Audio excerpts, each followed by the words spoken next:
बिस्मिल्लाहिर्रहमानिर्रहीम। हम आ गए हैं कोई वीडियो के साथ। लास्ट वीडियो में हमने जो है वो introduction of biological molecules and biochemistry को डिस्कस किया था। आज की इस वीडियो में हम स्टार्ट करने वाले हैं chemical composition of cell. Chemical composition of cell जो है ना, हम अब वो स्टार्ट करते हैं। सबसे पहले आइए यहाँ पर एक स्ट्रक्चर देखें। This is called cell. आप ऐसे भी कह सकते हैं कि ये सेल का जनरल स्ट्रक्चर है, ठीक है। इसके अंदर यहाँ पर प्रेजेंट होता है सेंटर में न्यूक्लियस। यहाँ पर ये साइटोप्लाज्म है, ठीक है, साइटोप्लाज्म। और इस न्यूक्लियस के अंदर प्रेजेंट होता है, इस न्यूक्लियस के अंदर प्रेजेंट होता है जेली लाइक सब्सटेंस, जिसे कहते हैं न्यूक्लियोप्लाज्म। क्या कहते हैं? न्यूक्लियोप्लाज्म। और यहाँ पर जो बाहर जेली लाइक सब्सटेंस प्रेजेंट है, इसे हमने साइटोप्लाज्म कहा। तो बेसिकली साइटोप्लाज्म और न्यूक्लियोप्लाज्म से मिलकर ही एक कंप्लीट सेल बन रहा है, आप कह सकते हैं। और न्यूक्लियोप्लाज्म को और साइटोप्लाज्म को हम कलेक्टिवली एक नाम देते हैं, ठीक है, एक नाम देते हैं जिसे कहते हैं प्रोटोप्लाज्म। सही है? क्या कहते हैं? प्रोटोप्लाज्म। अब इस प्रोटोप्लाज्म के अंदर आप जान लें कि 70% टू 90% करके क्या होता है, हमारे पास वाटर होता है। 70% टू 90% हमारे पास क्या है? वाटर। जब हम सेल के अंदर से सारा का सारा पानी उड़ा दें, सारा पानी एवोपोरेट कर दें, तो बाकी जो मास बचेगा सेल का, उसे कहेंगे हम dry weight of the cell, ठीक है। जब इस सारे सेल में से इस 70% पानी को उड़ा दिया जाएगा, बाकी जो मास हमारे पास बचेगा उसे हम कहेंगे dry weight of the cell, जो कि 10 से जो है ना वो 30% तक हमारे पास बचता है, ठीक है। और ये हमारे पास इसका यानी कि 10 से 30% जो dry weight of the cell है, ये बना हुआ है डिफरेंट मॉलिक्यूल से। हमने पहले भी डिस्कस किए थे। वो मॉलिक्यूल हैं हमारे पास कार्बोहाइड्रेट, ठीक है, प्रोटीन, ठीक है, लिपिड और न्यूक्लिक एसिड। ये सब मिलकर हमारा 10 to 30% ड्राई वेट को बना रहे हैं, ठीक है। और ये सारे के सारे जितने भी ये हमारे पास मॉलिक्यूल्स हैं, ये कंपाउंड हैं, जो ये हमारे पास कुछ बेसिक एलिमेंट से मिलकर बने हैं, जैसे कार्बन, हाइड्रोजन, ऑक्सीजन, नाइट्रोजन और सल्फर एंड फास्फेट। अब ये हमारे कंपाउंड्स इन बेसिक एलिमेंट से मिलकर बनते हैं। अब यूँ नहीं है कि हर एक कंपाउंड के अंदर ये सारे ही होंगे, मतलब डिफरेंट कंपाउंड के अंदर इन डिफरेंट एलिमेंट्स की जो है ना तादाद प्रेजेंट हो सकती है। जैसे CHO, ये तीनों आपको कार्बोहाइड्रेट में मिलेंगे। इसी तरह प्रोटीन की कुछ और कंपोजिशन होगी, लिपिड की कुछ और, एंड न्यूक्लिक एसिड की कुछ और। वो तो हम आगे चलकर डिस्कस करने ही वाले हैं। इसके साथ साथ इससे मतलब 10 से 30% dry weight of the cell में, लेट सपोज हम कहें dry weight of the cell 100% है, उस 100% के dry weight of the cell में 50% जो वेट होता है वो प्रोटीन का होता है। यानी इन सब कंपाउंड में से सबसे ज़्यादा जो ड्राई वेट में जो है ना वो मास रखता है, वो कौन रखता है? प्रोटीन रखता है guys।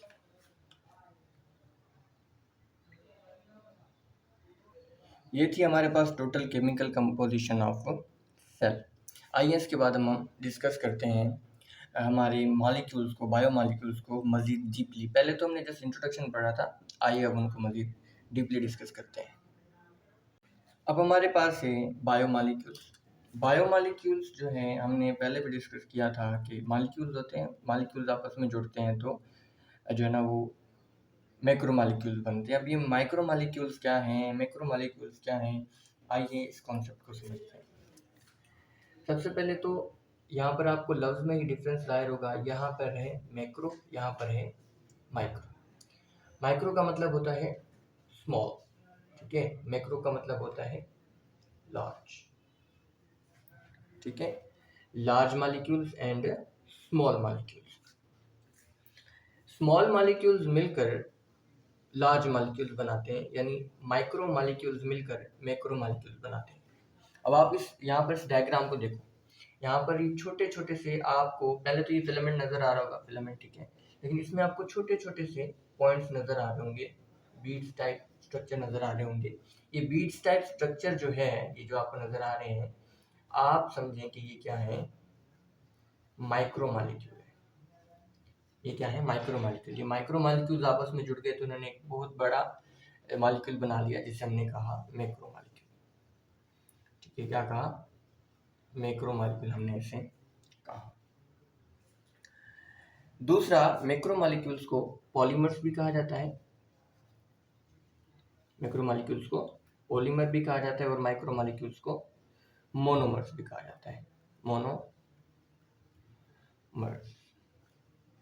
इन सिंपल आप इस तरह भी कह सकते हैं कि मोनोमर्स जब आपस में जुड़ेंगे तो वो पॉलीमर बनाएंगे, यानी मोनोमर स्मॉलर सब्सटेंसेस जब आपस में ज्वाइन करेंगे, जुड़ेंगे, तो वो लार्जर एक जो है ना मॉलिक्यूल बनाएंगे, जिसे हम कहेंगे पॉलीमर। अब इसको हम ट्रेन की एग्जांपल से समझते हैं। देखिए, ट्रेन में सबसे पहले मतलब काफ़ी सारी, ऐसे समझो कि रेल कार्स होती हैं, लाइक ये एक डब्बा, ये दूसरा जब डब्बा, तीसरा, चौथा, पांचवा, ये सारे डब्बे आपस में जुड़ गए तो उन्होंने एक ट्रेन बना ली। तो आप इनको, ट्रेन के इन डब्बों को आप स्मॉलर यूनिट से कह सकते हो। क्या कह सकते हो भाई, ये स्मॉलर यूनिट है। और ये जब स्मॉलर यूनिट आपस में जुड़े तो इन्होंने कंप्लीट क्या बना लिया, एक ट्रेन बना ली। स्मॉलर यूनिट को आप इनको मोनोमर से कंपेयर कर सकते हो, स्मॉलर यूनिट को आप मोनोमर से कंपेयर कर सकते हो, ठीक है ना। और ये कंप्लीट ट्रेन जब बन गई तो आप ट्रेन को पॉलीमर कह सकते हो। होप आपको यहाँ तक समझ आ गया होगा। दोबारा से रिपीट करवा रहा हूँ, देखें कि हमारे पास कुछ बायोमॉलिक्यूल्स है, ऐसे समझें दो टाइप्स के होते हैं, एक होते हैं माइक्रो मॉलिक्यूल्स, एक होते हैं मैक्रो मॉलिक्यूल्स। माइक्रो मॉलिक्यूल्स आपस में कंबाइन होते हैं तो वो, माइक्रो मॉलिक्यूल आपस में कंबाइन होते हैं तो मैक्रो मॉलिक्यूल बनाते हैं, ठीक है। माइक्रो मॉलिक्यूल को मोनोमर्स भी बोला जाता है, मैक्रो मॉलिक्यूल्स को पॉलीमर्स भी बोला जाता है। इन सिंपल यूँ भी कह सकते हैं कि जब काफ़ी ज़्यादा मोनोमर्स आपस में जुड़ेंगे तो वो पॉलीमर बना लेंगे, ठीक है। मोनो का मतलब होता है सिंगल, क्या होता है, सिंगल। पॉली का मतलब होता है मैनी। जब ये मोनो यानी सिंगल, काफ़ी ज़्यादा मॉलिक्यूल्स आपस में एक एक एक एक करके जुड़ जाएंगे तो वो एक लंबी चेन वाला, या कह लो कोई भी स्ट्रक्चर बना लेंगे जिसमें मोनोमर्स काफ़ी ज़्यादा होंगे, ठीक है, तो वो बना लेंगे, पॉलीमर बना लेंगे। अब पॉलीमर की एग्जांपल हमने पहले काफ़ी ज़्यादा डिस्कस की थी। देखो कि हमारे पास जो है ना वो प्रोटीन क्या था, पॉलीमर था। कार्बोहाइड्रेट क्या था, पॉलीमर था। इसके साथ साथ हमारे पास लिपिड क्या था, पॉलीमर था। इसके बाद हमने न्यूक्लिक एसिड डिस्कस किया, वो भी पॉलीमर थे। ये सब पॉलीमर की एग्जांपल्स थे। आपको ये इजीली समझाने के लिए मैंने यहाँ पर लिख दिया है अलग से कि हमारे पास, हमने पहले भी यही डिस्कस किए थे कि carbohydrate, protein, lipid, nucleic acid, ये सब क्या है, पॉलीमर्स की एग्जांपल है। अगर इन्हीं के हम मोनोमर देखें कि इनके वो कौन से छोटे छोटे मॉलिक्यूल्स हैं जिनसे ये मिलकर बने हैं, वो आप देखें कि कार्बोहाइड्रेट का जो मोनोमर होगा दैट विल बी मोनोसेक्राइड, ठीक है। प्रोटीन का मोनोमर आप देखेंगे अमीनो एसिड होगा। लिपिड का मोनोमर आपके पास फैटी एसिड्स होगा, ठीक है। और न्यूक्लिक एसिड्स का आपके पास जो मोनोमर होगा वो दैट विल बी न्यूक्लियोटाइड। तो ये हमारे पास आप समझ लें कि पॉलीमर और मोनोमर्स की एक किस्म से आपको जो है ना वो एग्जांपल भी समझ आ जाती है यहाँ से। इसके बाद हम डिस्कस करते हैं कि सिंथेसिस ऑफ पॉलीमर के, एक जो पॉलीमर है वो बनता कैसे, ठीक है। पॉलीमर कैसे बनता है कि देखें, यहाँ से एक मॉलिक्यूल के अंदर से, ये एक मोनोमर है, जो एक मॉलिक्यूल के अंदर से यहाँ पर जो है वो OH ग्रुप रिमूव होगा, ठीक है। यहाँ से इसके पास से H रिमूव होगा,